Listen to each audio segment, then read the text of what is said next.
Hello and welcome to Hank Games Without Hank. It's the Swindon Town Swoodly Poopers. It's raining in England, but it's below freezing, so it's snowing in England. Today I'm going to talk to you about my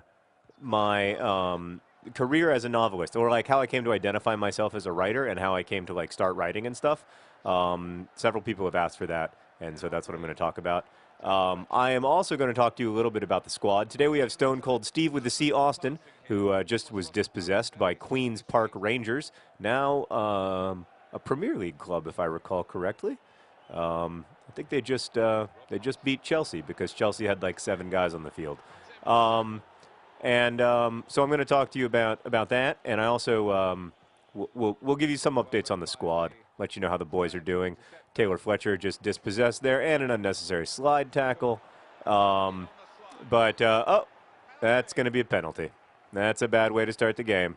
Fortunately, we have Fat Lucas in goal. Please, no cards. No cards. Thank you.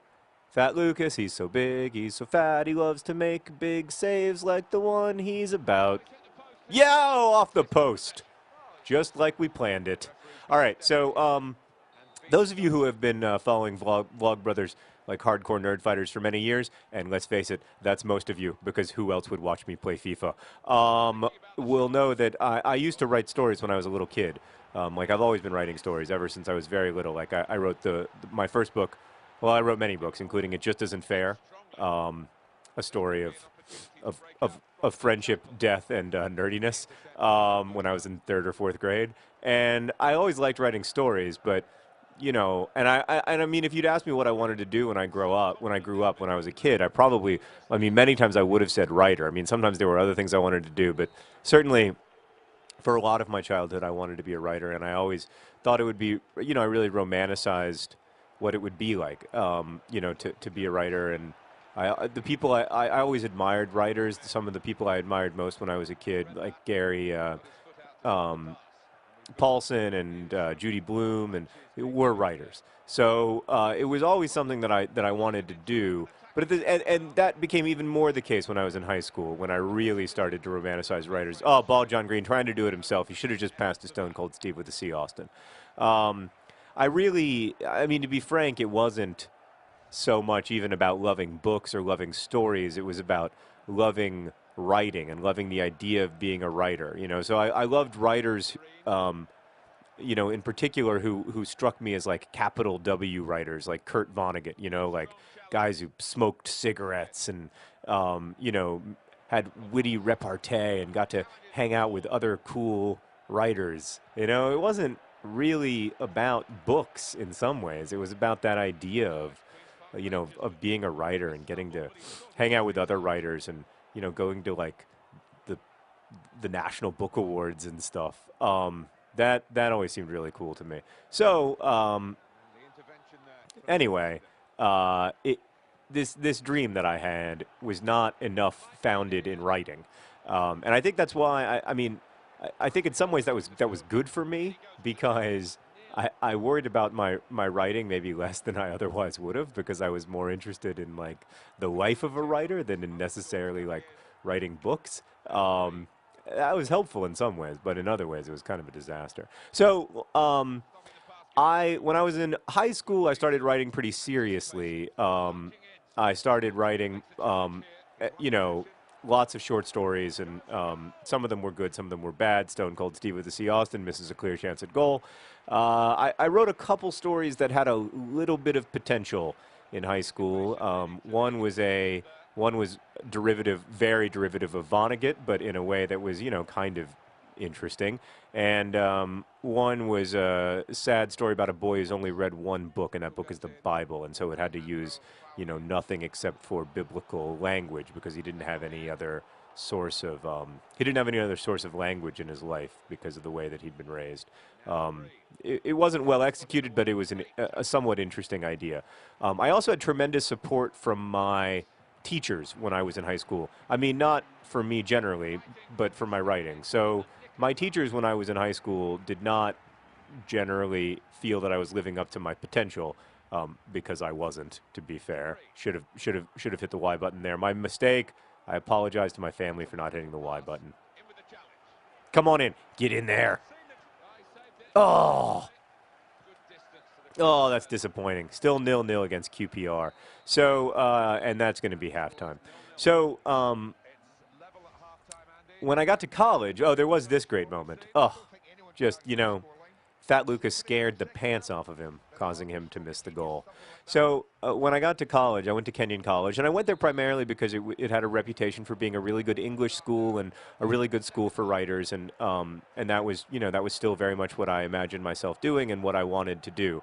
I didn't by that time I didn't think that I was going to be able to write for a living. I knew that that wasn't realistic, but I did dream still of finding ways to write, even though I knew it wasn't going to be my job.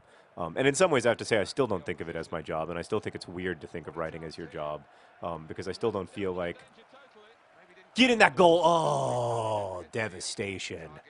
I still don't feel like. Well, I do things other than writing, and I still don't feel like a Kurt Vonnegut type of writer, who like lives on Martha's Vineyard or whatever, and like does writer stuff. I don't feel like that at all. I feel like, that's not my life. And now, in adulthood, I don't want it to be my life. Finally, a goal, and it's from French La La La La La La La La La Lana. I love that guy. He's so great. He's so wonderful. Look at that beautiful finish from French La La La La La La La La La La La La Lana. Great stuff. And the Swindon Town Swoodly Poopers are where they belong, in the lead. So, oh no. Oh, Fat Lucas may need you. No, just kidding. I had a slide tackle. In college, I wrote some good stories and some bad stories. In fact, I did not get into the advanced fiction writing class at my school. You had to submit a short story to get into that class, and I did not get in, which was in some ways the toughest rejection I ever dealt with, because I knew that if I wasn't one of the top 12 writers at my little liberal arts school in Ohio, that it was very unlikely I was ever going to be, the kind of writer who could get published or make a living. And that was really a painful thing to have to grapple with when you're 19 or 20 years old, to feel like you're, not good enough to be in the. I think there were only like 15 applicants to that class, and 12 got in. So it was pretty. That was tough, and that was the moment where I stopped writing for about a year completely, and I just focused on other things, primarily partying. But I stopped drinking. I mean, I stopped writing. I didn't stop drinking. That took a while longer. But I stopped writing for about a year and a half, and then I wrote a story that was good. And it was the first. It wasn't great, but it was the first good story really that I'd ever written. And that story I wrote at the very end of college, and I didn't write it for a class. I didn't write it for anyone else. I wrote it because it was fun to write, and I shared it with one of my professors who I really thought the world of, and he really liked it, and that was when I started to imagine myself as a writer again, not as a sort of Kurt Vonnegut writer, not as someone who was going to, like smoke unfiltered Winston-Salems and hang out with other famous people, but as someone who really just liked telling stories, not for class, and not to try to get a good grade, and not to try to get into the advanced fiction writing class at my school, but just because I liked telling stories, and I found it fulfilling, and I felt less crazy and less unhappy when I was telling stories. And that was really, I think, when I made the transition to being a writer. Although it was, then I graduated from college, and for the first couple of years after college, I tried and tried and tried to write, and I did a pretty miserable job of it. In many different ways, from being unable to write well, to being unable to find places for the stuff I was writing, and then I got a series of really good breaks, all right in a row, that started with my friend. Oh, what a great goal from Beefstock! Oh, beautiful stuff. And I used the Y button. Everybody should be proud of me. Look, Y button, B button, Beefstock goal. 2-0 Swindon Town Swoodly Poopers.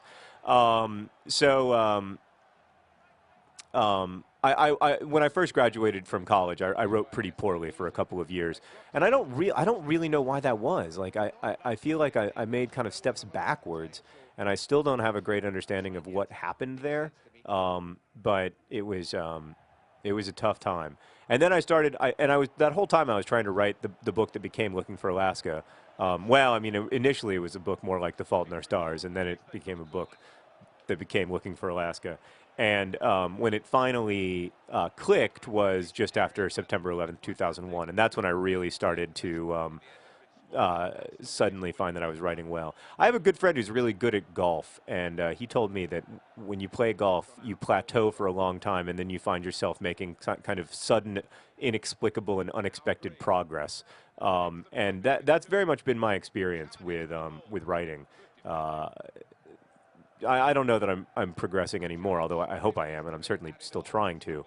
But in the moments when I have found progression or have felt like I was getting better or figuring something out that I hadn't figured out before and learning how to do something, all of those moments were after long periods of plateau and disappointment. So part of what gets me through those periods of disappointment and fear that I'm never going to be able to write something that anyone will want to read again is that feeling that, like, well, that's exactly what in the past preceded success and moving forward. So, great goals from uncommon swoodly poopers, Beef Stock and Lana. Look at Ball John Green's beautiful mustache. I hope somebody screen capped that. Thank you for watching Hank Games. Tell me what to talk about next time, and as always, best wishes.